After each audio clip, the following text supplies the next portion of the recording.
Every year we see new gaming things. Some of them become new gaming trends. Hi folks, it's Falcon, and today on gameranx, here's 7 gaming trends from last year we don't want in 2019. Number 7, weird in-game ads that don't make a lot of sense, feel very out of place, and just are ads in games you paid $60 for, which is pretty bad.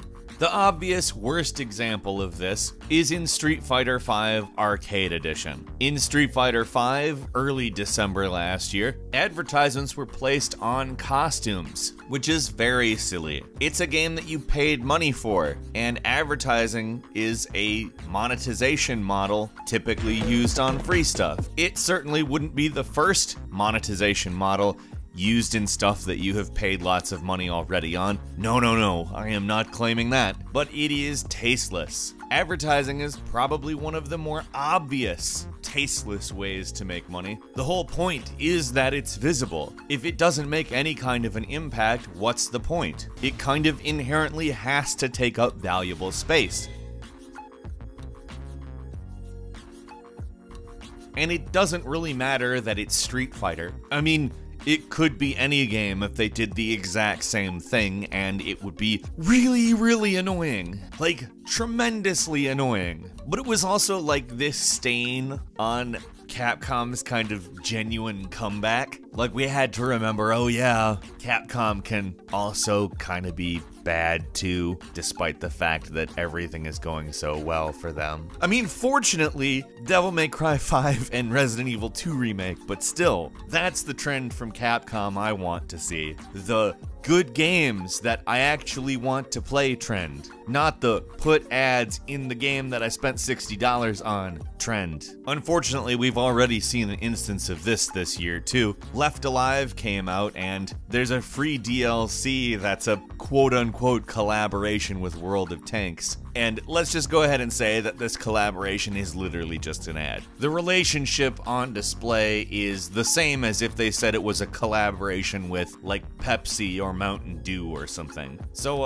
hey, cut that out, game making folks. Number 6, bad knockoff consoles. I'm sure you know exactly what I am referring to, something we've talked about a lot, something the entire gaming community has talked about a lot. Soulja Boy and his consoles. So, they're just things from Alibaba that he bought in bulk and branded Soulja Boy and put a bunch of ROMs onto. Obviously, that got him into a little bit of the hot water, legally speaking. But who's to say he's even done? He's not done. And I'm sure a bunch of people realize that for a very short period of time, you can make a ton of money with a brand that people recognize and a cheap knockoff console. I would like it if people didn't do that though, and I think I'm not alone. Number 5, bad limited editions. And that can range anywhere from having a cool sounding limited edition that is filled with crap, or just not needing a limited edition and doing it anyway. I'll provide some examples. Fallout 76. That's it. That's all of the examples. Let's first off mention those canvas bags. Remember the canvas bags? The bags that were supposed to be canvas? Remember how they were nylon? Remember how they were just a little bit less cheap than the dollar shopping bags you can get to reuse and save the planet? Yeah, I remember those. So that was false advertising. I know they've been trying to paper over that, but that's what it was. It was false advertising. Also, why is there a collector's edition for Fallout 76? It's like selling a collector's edition for Left Alive, a game that no one will want to collect. Hey, but if you want to spend $160 on one, it's there. I do not know why you would. Hey, another fun one though is the Red Dead Redemption 2 Special Edition, which didn't include the game. Literally just a merch pack that they called the collector's edition of the game without giving you the game. Which is, like, let's just go ahead and say this, totally bananas. It is bonkers in every way. Number 4, no more hacks that brick consoles, please. This isn't necessarily a thing that developers caused, but it is a thing that concerned a lot of people. Some users found a messaging exploit that allowed them to send a message to basically anybody with a PS4 that didn't have a fix installed, because there wasn't a fix at the time, and it would send the PS4 into a crash loop. There was a workaround, but it involved using a phone, getting the PS mobile app, which, let's be honest, that functions a little bit as an advertisement for the PS mobile app. Hey, the only way to fix your bricked console is downloading the PS mobile app. And then you go there, go into safe mode, and use option 5, which is irrelevant instructions because they have fixed it. Which, I mean, these are all decent fixes, and the actual main fix is really what saved everybody, but what I am concerned about is that there might be more of this. Like, people, we're just trying to play games. Like, let us just play games, okay? Don't ruin it for everybody, or for as many people as you can, for that matter.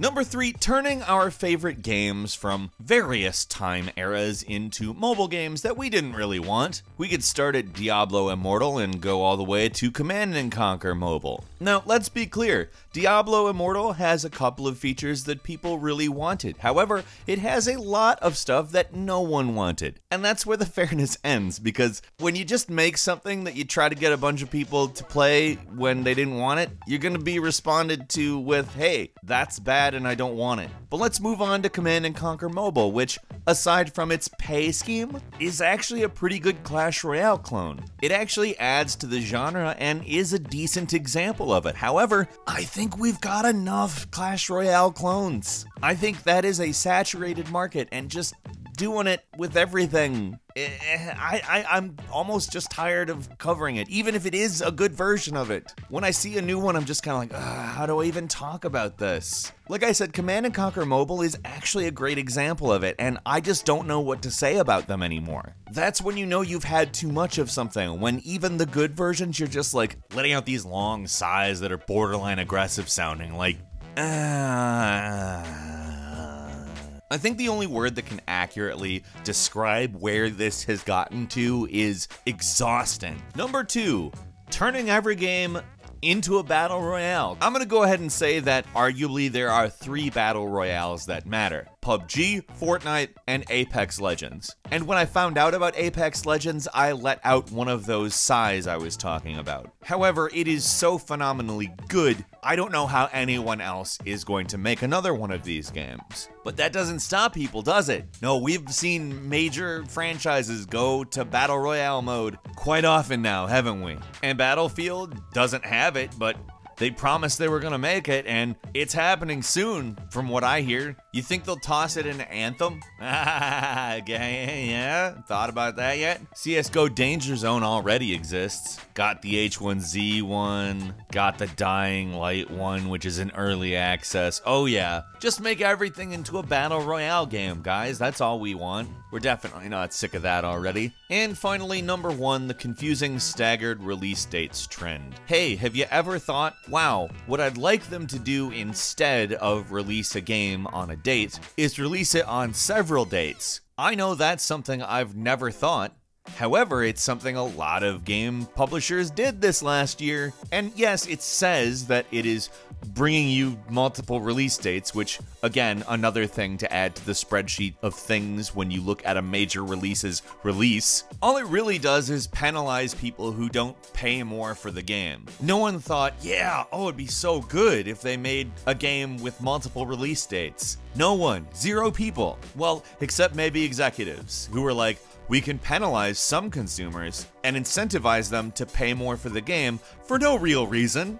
Outside of greed, anyhow. It's not just those 7, we have a bonus point for you. You know those cryptocurrency booms that raise GPU prices? Yeah, no more of that. That's a trend that has been in hiding for a little while, but, like, if you want me to be frank, I'm a bit concerned about. No more of that. What gaming trends don't you want to see anymore? Just want them gone. Leave us a comment, let us know what you're thinking. If you like this video, please click like. If you're not subscribed, now's a great time to do so. We upload brand new videos every day of the week, and the best way to see them first is, of course, a subscription.